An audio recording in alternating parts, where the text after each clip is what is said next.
पुरुषोत्तमं मन्नाथ श्री जगन्नाथ मद्गुरु श्री जगद्गुरु मदात्मा सर्वभूतात्मा तस्मै श्री गुरुवे नमः।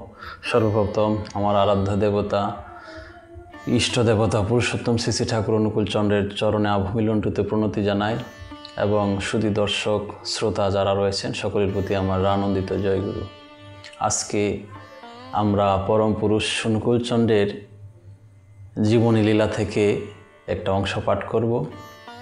তার সর্বোত্তম এবং সবচেয়ে বেশি লীলায় সংগঠিত হয়েছে সেই কুষ্টিয়া ধামকে কেন্দ্র করে। সেই কুষ্টিয়ার একজন তার অন্যতম লীলা পার্ষদ বসন্ত রায়চৌধুরী, তাকে নিয়ে আমাদের আজকের আলোচনা। ঠাকুর তখন কুষ্টিয়ার বাজারে বারাদি গ্রামের ধনী ব্যবসায়ী বসন্ত রায়চৌধুরী, মস্ত বড় তার পোশাকের দোকান। সেই দোকানে এসে বসেছেন ঠাকুর অনুকূল চন্দ্র স্বয়ং। বসন্ত রায়চৌধুরী এক পর্যায়ে ঠাকুরকে নিমন্ত্রণ করলেন। সেই নিমন্ত্রণের উদ্দেশ্য করেই তার আসা। সেখানে বসে হঠাৎ ঠাকুরের শখ হলো একটা নতুন জামা গায়ে দেবেন। এদিক ওদিক দু চোখ বুলিয়ে নিয়ে বসন্তকে বললেন, বসন্ত, আমাকে একটা জামা দিবি? বসন্তবাবু তো কথা শুনে অবাক। ঠাকুর নিজের ইচ্ছায় আমার দোকানে জামা চাইছেন, এ তো ভাবাই যায় না। প্রভুর কি অসীম দয়া যে ঠাকুরকে মানুষ হাজার ইচ্ছা সত্ত্বেও কোনো কিছু গ্রহণ করাইতে পারত না, তিনি আজ স্বয়ং আমার কাছে জামা চাইছেন, এ তো আমার বড় ভাগ্যের বিষয়। তো বসন্ত রায়চৌধুরী বললেন, এ কথা আবার বলতে হয় ঠাকুর? আসুন দেখি কোন জামাটা আপনার গায়ে লাগে, কোনটা মানায় ভালো। বসন্তর দু চোখে জল এসে গেল। এ করুণার তলকুল পাওয়া মুশকিল। যে ঠাকুরকে কিছুই গ্রহণ করানো যেত না, তিনি আজ আমার কাছে জামা চাইছেন, এ তো আমার পরম সৌভাগ্য। তার আখি ছলছল করতে লাগলো। আবার তিনি এক পর্যায়ে একটু সংকোচ এবং লজ্জাও পেলেন। কেন? কারণ তার মনে উদয় হলো যে ঠিকই তো, আমি যে এত বড় পোশাকের ব্যবসায়ী এবং দোকানদার এবং ঠাকুরের শিষ্য, কিন্তু কই আমার মাথায় তো কোনো দিন সেই ঠাকুরকে একটা জামা বা পিরেন দেওয়ার মতো তাকদে আমার মাথায় আসেনি। এই বলে তিনি লজ্জা প্রকাশ করলেন। আবার তিনি পরক্ষণেই কিছু নিজের মনকে আবার সান্ত্বনা দিলেন যে যাই হোক, ঠাকুর নিজেই তো আমার কাছ থেকে সেই আমার যে মহাপাপ, আমি যে গুরুকে কোনো কিছু দিতে পারি নাই, সেই পাপ থেকে তিনি দয়াল নিজেই আমাকে উত্তরণ করার পথ দেখিয়ে দিয়েছেন। তো সেই বসন্ত রায়চৌধুরী কী করলেন? তিনি করলেন ভালো একটা কাপড় বাছাই করে তখনই দর্জি দিয়ে মাপ মতো জামা বানিয়ে দেন। এমন মনে মনে তিনি ভাবতেছেন যে ঠাকুর আমার কাছে জামা চাইছেন, তো একটা ভালো কাপড় দেখে দর্জি দিয়ে ভালো করে একটা জামা বানিয়ে দিব। এই যখন তিনি তার মনে মনে ভাবতে লাগলেন, অন্তর্যামী দয়াল ঠাকুর সেই ভক্তের মনোবাঞ্ছা কল্পতরু, তিনি মুস্কি মুস্কি হাসতে লাগলেন এবং বললেন যে না না না না, ওসব চলবে না বাপু, যা তৈরি মাল দোকানে আছে তার থেকে দে। তখন বসন্ত রায়চৌধুরী পোশাকের আলমারি থেকে একটা ভালো তসরের কোট বের করে গুরুদেবের হাতে দিলেন এবং এই তসরের কোট পেয়ে ঠাকুর তো মহা খুশি, একদম শিশুর মতো খুশিতে তিনি নাচতে শুরু করলেন। এবং সেই কোট নিয়ে তিনি কি করলেন, ওই রায়চৌধুরীর যে দোকান ছিল সেই দোকানের দোতলার ছাদে তিনি উপরে উঠে গেলেন। বিস্মিত রায়চৌধুরী অবাক হয়ে শ্রীগুরুর পিছনে পিছনে উঠে গেলেন তিনিও ছাদে গিয়ে ঠাকুর নিজের হাতে গায়ের পরে থাকা জামাটা খুলে তসরের সেই কোটটা তিনি গায়ে পরলেন এবং বললেন রায়চৌধুরীকে, কিরে কেমন দেখাচ্ছে আমাকে?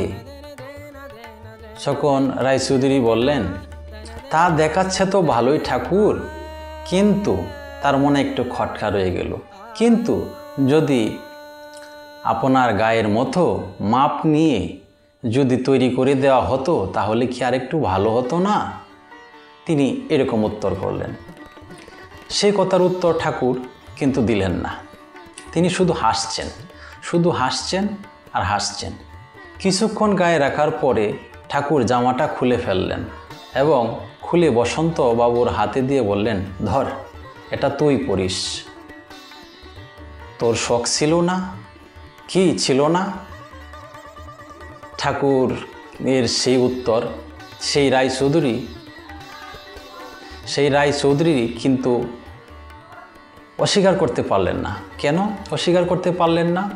তার বহুদিনের একটা ইচ্ছা ছিল যে স্বয়ং গুরুদেবের অঙ্গভূষণ পরিহিত কোনো একটা দ্রব্য তার কাছে রাখার। সেটা তার অবচেতন মনে একটা কোণে বাসা বেঁধেছিল। সেই চাওয়াটা তার বহুদিনের, কিন্তু সেই ভক্ত বাঞ্ছা কল্পতরু দয়াল পুরুষোত্তম ঠাকুর অনুকূলচন্দ্র তিনি তার সেই বাসনা আজকে এমনভাবে পূরণ করবেন, সেই বসন্তবাবু কিন্তু তা উপলব্ধি করতে পারলেন না। তিনি ভাবতেই পারেননি যে আমার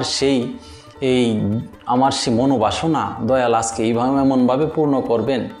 এই বলে তিনি কাঁদতে শুরু করলেন এবং এইভাবে ঠাকুর অনুকূলচন্দ্র তার শত শত ভক্তকে তার সেই মনোবাসনা অনুযায়ী তার সেই লীলার মাধ্যমে তাদের সেই বাসনা চাওয়া পাওয়া পূরণ করেছেন। ঠাকুর অনুকূলচন্দ্র অসংখ্য বার তার সেই অন্তর্যামী, তিনি যে সেই দয়াল অন্তর্যামী, সেইটার প্রকাশ বা সেইটার যে তারকে পরীক্ষা তিনি দিয়েছেন। আমরা জানি কিশোরীমোহন দাসের কথা, তিনিও ঠাকুরকে বহুবার পরীক্ষা করেছেন এবং রায়চৌধুরীর তার স্ত্রী তিনিও কিন্তু ঠাকুরকে পরীক্ষা করছিলেন। তো তার বিষয়ে একটু বলি। তার স্ত্রী একদিন ঠাকুরের কাছে ঠাকুরের জন্য খিচুড়ি ভোগ রান্না করে কি করলেন, অপেক্ষা করছেন।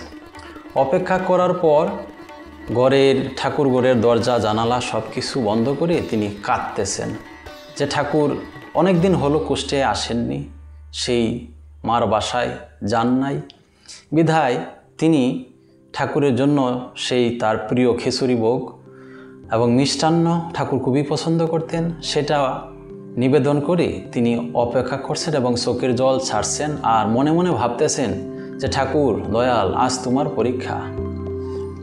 এদিকে হলোটা কি, ঠাকুর তখন পাবনায় বসা পার্লারে, কিন্তু হঠাৎ করে তিনি বলে উঠলেন আপন খেয়ালে যে আমি কুষ্টে যাব, কে যাবে আমার সাথে, চল। তক্ষুনি এই কথা বলার সাথে সাথে তিনি ছুটলেন কুষ্টিয়ার পথে।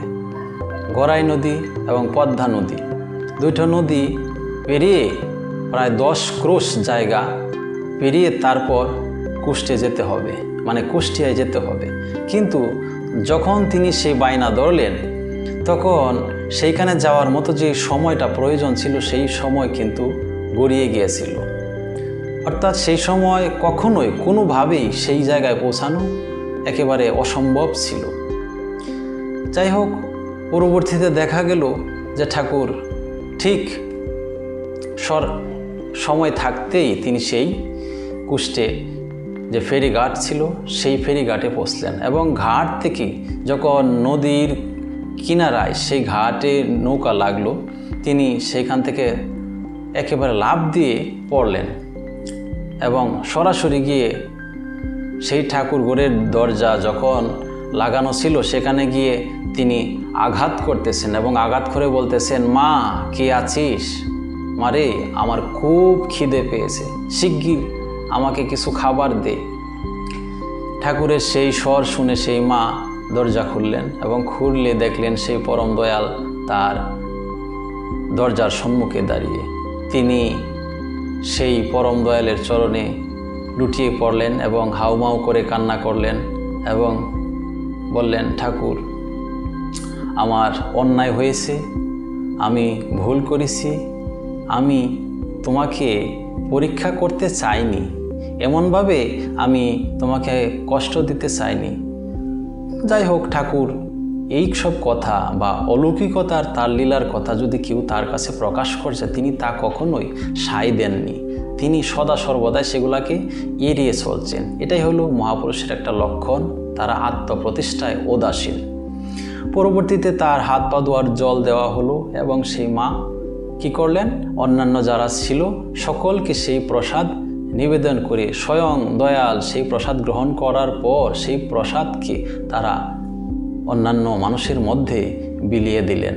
এই হলো শ্রী শ্রী ঠাকুর অনুকূলচন্দ্র। তিনি যে অন্তর্যামী দয়াল, সকলের ভক্ত মা বাঞ্ছা কল্পতরু, প্রতিটা ভক্তের কথা তিনি তার মনে বাধ্য, বা তিনি যেই ভক্ত তাকে যেইভাবে চাইতেন তাকে তিনি সেইভাবেই ধরা দিছেন। তো এই হলো বসন্ত রায় চৌধুরী, এবং বসন্ত রায় চৌধুরীর যে স্ত্রী, তার ঠাকুরের দর্শন, ঠাকুরের প্রতি তার অগাধ ভক্তি, শ্রদ্ধা এবং বিশ্বাস এবং লীলা। তো এখানে আলোচ্য বিষয় এইটাই যে আমরা কতটুকু ঠাকুরকে ধরছি, কতটুকু সেই বিশ্বাসের জায়গায় আমাদের সেই অগাধ ভক্তি শ্রদ্ধা বসন্ত রায় চৌধুরীর মতো, বা যে স্ত্রী তার গৃহের স্ত্রী তার যে ভক্তি, সেই জায়গাটাকে আমরা অর্জন করতে পারি নাই। বিধায় আমরা ঠাকুরকে চিনতে পারি নাই, বুঝতে পারি নাই। সবাই ভালো থাকেন, সুস্থ থাকেন। ভালো লাগলে চ্যানেলটি সাবস্ক্রাইব করে পাশে থাকবেন। অন্য আরেকদিন ঠাকুরের সেই লীলা বা ইষ্ট প্রসঙ্গ নিয়ে আবারও দেখা হবে। জয় গুরু, বন্দে পুরুষোত্তমম।